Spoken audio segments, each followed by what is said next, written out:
In the 6th chapter of Revelation, we have these words, "And the kings of the earth and the great men, the commanders of the rich and the strong, and every slave and free man, hid themselves in the caves and among the rocks of the mountains. And they said to the mountains and to the rocks, Fall on us and hide us from the presence of him who sits on the throne and from the wrath of the Lamb.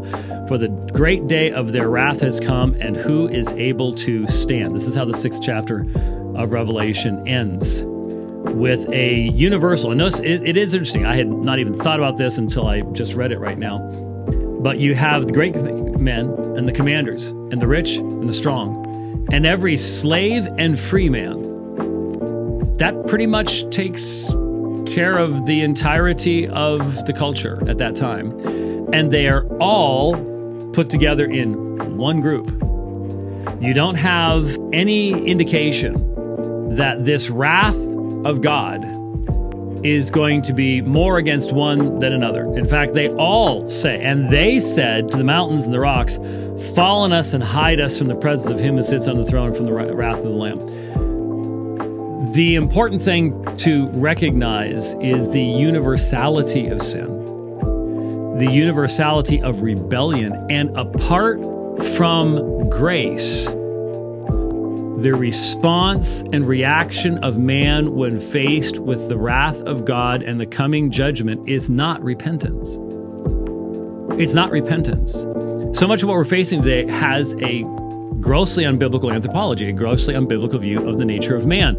When you recognize it, I forget when I came up with this, and maybe I heard it from somebody else. I don't remember hearing it from somebody else.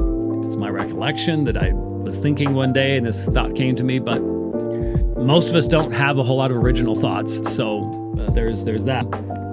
I am convinced,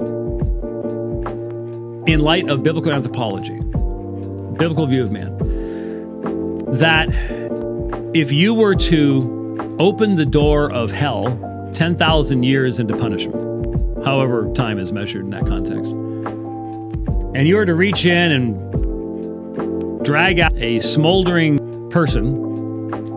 Notice I didn't say soul, because resurrection has taken place. Sit them down and give them an option. The option would be to love God and worship him with all your heart, or turn around and walk right back through that door to where you were before. That, without exception, everyone would stand up, spit toward God, and walk back through that door. Because punishment does not change a stony heart. There has to be a change of the individual for there to be reformation, for there to be the ability to learn spiritual lessons. Rebels will remain rebels and only be confirmed even more in their rebellion. And so here you have a situation where the great day of the wrath of he who sits upon the throne and the Lamb has come. And the people know, from the great men, the kings of the earth, great men, commanders, rich and strong, every slave and free man, they all say, for the great day of their wrath has come, and who is able to stand? They've got better theology than a lot of people teaching in seminaries do today. They know that a day of wrath is coming. And they know that they are not going to be able to stand. And so they call upon the mountains and the rocks to fall on them and hide them. So it takes the special work of the Spirit of God to bring repentance into the heart. It doesn't matter what your status is, from kings to slaves, it's all the same. But notice the most amazing element of this. Fall on us and hide us from the presence of him who sits on the throne and from the wrath of the Lamb. Now, where did that come from? Well, this is Revelation chapter 6. Revelation chapter 5 introduces us to the Lamb. Remember the book, no one was worthy to open the book, and John starts to cry and stop crying. Here is the Lamb. He's overcome, and he's standing as if slain, and he opens the seals, and every created thing bows down and worships he who sits upon the throne and the Lamb. So there's where that's come from. So here you're only in the next chapter. And so as these seals are being opened, the purposes of God are being seen.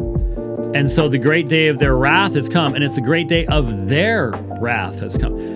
Can you imagine any Old Testament prophet being associated with God in this way? Because we're talking about the Father and the Son here, and the great day of their wrath has come. Well, it's the wrath of God. And just like Paul joins Jesus in light of the incarnation into the Shema in 1 Corinthians chapter 8, here the very wrath of God is described as the wrath of he who sits on the throne and the wrath of the Lamb. And that's the phrase that is just echoes in my mind. The wrath of the Lamb. Lambs don't have wrath. But the one who stands as if slain does, and properly so. Necessarily so. There must be the great day of their wrath. Justice must be done. And so, in application, real quickly, when you demand the fulfillment of justice in this life before the great day of their wrath, you're basically saying this is never going to happen. And what the justice movement is based upon is it has to be done now. There will not be a day of judgment to come. There will not be a day when everything is made right. It has to be done now. It has to be done now. So that's why it's okay if you end up hurting innocent people, because you can't let any of the bad guys ever get away. Christian worldview, they don't have a chance. They're never going to get away in the first place. Keep that in mind. The wrath of the Lamb requires us to recognize who Jesus truly, truly is. And of course, large majority of what call themselves Christian churches today don't have a view of Jesus that would allow him to have wrath in the first place. That's a sad reality of the day in which we live.